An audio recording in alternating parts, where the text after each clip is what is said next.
Kim Chiu at Paolo Avellino magiging pangunahing bida sa Filipino adaptation ng kilalang K-drama na What's Wrong with Secretary Kim na ikinatuwa ng maraming tagahanga ng K-drama.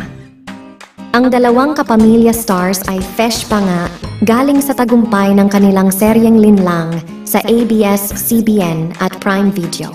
Kasabay ng anunsyo, may mga spekulasyon ang ilang fans na tila nag-like daw umano si Zian Lim sa pinakabagong post ni Kim kung saan ipinakikita ang kanyang darating na serye kasama si Paolo Avellino.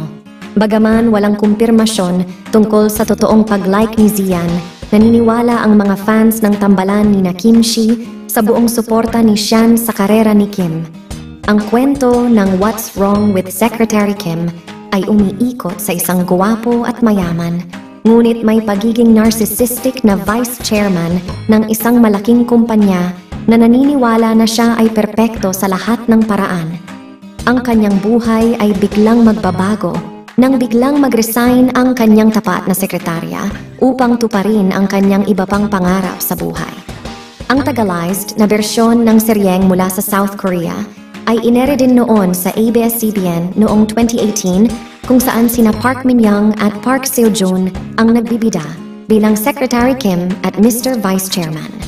Para sa bagong proyektong ito ni Kim at Paolo, muling magsasanib puwersa ang ABS-CBN Entertainment at View Philippines upang magbigay ng sariwang kasiyahan sa mga manonood sa Pilipinas.